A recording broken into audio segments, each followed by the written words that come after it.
টোকিওতে establishment বা living কস্টের কারণে সেখান থেকে কস্ট কমানোর জন্য অস্ট্রেলিয়ার ব্রিসবেনে নেওয়া হয় 1993 সালে। তো এশিয়া প্যাসিফিকের আমাদের এই অ্যাপনিকের অফিসটা ব্রিসবেনে, টিল নাও ব্রিসবেনে, এবং এখন পর্যন্ত সার্ভ করে আসতেছে। যদি দেখি আমরা এশিয়া প্যাসিফিক, এশিয়ার 100তে 80টা কান্ট্রি বা 80% জনগণই কিন্তু এশিয়ার। প্যাসিফিক বা অস্ট্রেলিয়া বা নিউজিল্যান্ডে কয়জন? অফিসটা কিন্তু আমাদের ওখানে। আমরা ওখানে সবকিছু সার্ভিস ওখান থেকে নিচ্ছি। ওখানে আমরা প্রতি বছর রিনিউ ফি ডলার পাঠাচ্ছি। তো অ্যাপনিককে সমৃদ্ধ করার জন্য আমি চাচ্ছি, হ্যাঁ ঠিক আছে অস্ট্রেলিয়ায় থাকবে, বাট আরো ডিপলি কার্যক্রম অ্যাপনিকে যেগুলো আছে, যেমন অ্যাপনিক থেকে ফ্রি অফ কস্টে ট্রেনিং এর ব্যবস্থা আছে, কনসালটেন্সির ব্যবস্থা আছে, বিভিন্ন সার্ভিসের ব্যবস্থা আছে, সিকিউরিটি ইস্যু আছে, কানেক্টিভিটি ইস্যু আছে, এগুলো ডিসেন্ট্রালাইজ করা। যে আমরা এশিয়া প্যাসিফিক, বাট একদম কর্নারে কেন ব্রিসবেনে? বাংলাদেশে কি একটা জোনাল অফিস আমি জোরালোভাবে দাবি করছি।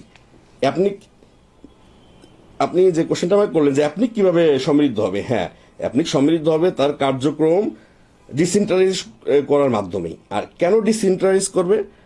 ওয়ার্ল্ডের টোটাল ইন্টারনেট ইউজারের 50% ইউজার সার্ভিস দেয় এশিয়া প্যাসিফিক এই অ্যাপনিকের আন্ডারে।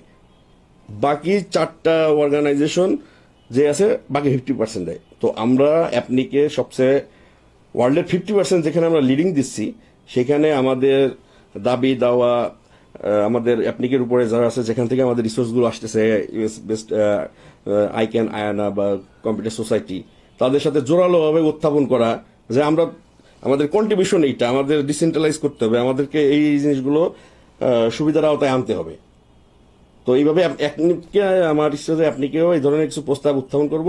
বাট হ্যাঁ, একটা এক্সিকিউটিভ কমিটির ফিক্সড কিছু নিয়ম আছে যে একটা এক্সিকিউটিভ মেম্বার কি করতে পারবে। But rules, law made by us, অর্থাৎ আমরা ল বানাই আমাদের সাথে, বাট ল আমাদের বানায় না। আমরা প্রতিদিন ল চেঞ্জ করতে পারি। সো আমাদের প্রয়োজনে আমরা আপনাকে ল চেঞ্জ করব, আমরা উত্থাপন করব, আপনাকে সমৃদ্ধ করব। আপনি যদি অ্যাপনিকের কার্যনির্বাহী কমিটির সদস্য হন বাংলাদেশের প্রতিনিধি হিসেবে, তাহলে বাংলাদেশের তথ্য প্রযুক্তি খাত কিভাবে উপকৃত হবে? সুন্দর কোশ্চেন করছেন। এখন বাংলাদেশ না, আসলে টোটাল ওয়ার্ল্ডটা যদি চিন্তা করি, আমরা এখন আইটি বেসড। যে কোনো বিজনেস, যে কোনো কিছু বলেন, সার্ভিস ওরিয়েন্টেড বা ফোর্থ ইন্ডাস্ট্রিয়াল রেভলিউশন বলেন, বাংলাদেশ সরকার এই যে আমাদের করোনা মহামারীতে আমরা যেভাবে উত্তরণ করেছি, একমাত্র আমাদের আইটি বা ইন্টারনেট ডেভেলপের কারণে। আর আইটি ইন্টারনেট যদি ডেভেলপ করতে চাই, তাহলে আমাদের অ্যাপনিকের বিকল্প নেই। অ্যাপনিকের মূল উদ্দেশ্য হচ্ছে open, stable, secure internet. So আমরা যদি আমাদের টোটাল লাস্ট মাইলেজ 1,47,570 বর্গ মাইল যদি আমরা টোটাল মাইলেজটা কাভারেজ করতে চাই, আমরা যদি 4,554টা ইউনিয়ন একসাথে কানেক্ট করতে চাই, আমরা যদি 64টা ডিস্ট্রিক্টকে ডিসেন্ট্রালাইজ করতে চাই, আমরা যদি 491টা থানাকে সাব সেন্টার করতে চাই, এইগুলোর সাথে অ্যাপনিকের সাথে যদি আমরা এক ফ্ল্যাগে কাজ করি, তাহলে সেই ক্ষেত্রে স্টেবল, সিকিউর এবং অ্যাফোর্ডেবল, ফ্রি অফ কস্ট বলবো না, কস্ট এফেক্টিভ ইন্টারনেট স্ট্রাকচার করা পসিবল। এবং ইন্টারনেট স্ট্রাকচার স্টেবল, সিকিউর না হওয়া পর্যন্ত কোনো অবস্থাতে আমরা ফোর্থ ইন্ডাস্ট্রিয়াল রেভলিউশনে লিড দিতে পারবো না।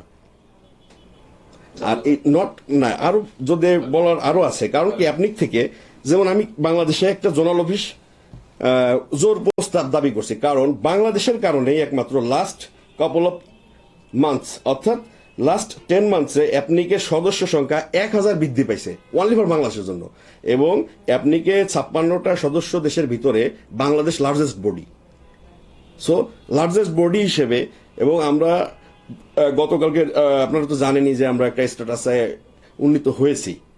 সো এই স্ট্যাটাসে উন্নীত হওয়ার পর কিছু অসুবিধাও আছে। হ্যাঁ, বৃহৎ স্বার্থে বৃহৎ সুবিধা নেওয়ার জন্য ওটা আমাকে ছাড় দিতে হবে। যেমন আপনাকে পলিসিতে এলডিসি কান্ট্রিজের জন্য প্রতি বছর ফি 50% রিডিউস করা হয়, বাট সেইটা এখন আর রিডিউস করা হবে না, আমাদের ডাবল আসবে। বাট এই ডাবলটাকে আমাকে মেক আপ করার জন্য আমাদেরও তো নিশ্চয়ই পলিসি নিতে হবে, এবং সেই পলিসিটা নিতে হবে আমাদের সাস্টেইনেবল ডেভেলপমেন্ট, টেকসই। আমি স্বাধীনতা অর্জন করলাম বা একটা স্ট্রাকচার করলাম, আমি ইন্টারনেট কানেক্টিভিটি করলাম, তাকে প্রপারলি নার্সিং করলাম না, চলবে না। তাকে সাস্টেনেবল করার জন্য প্রপার নার্সিং করতে হবে এবং লং টাইম বেসিসে স্টেপ নিতে হবে গভর্নমেন্ট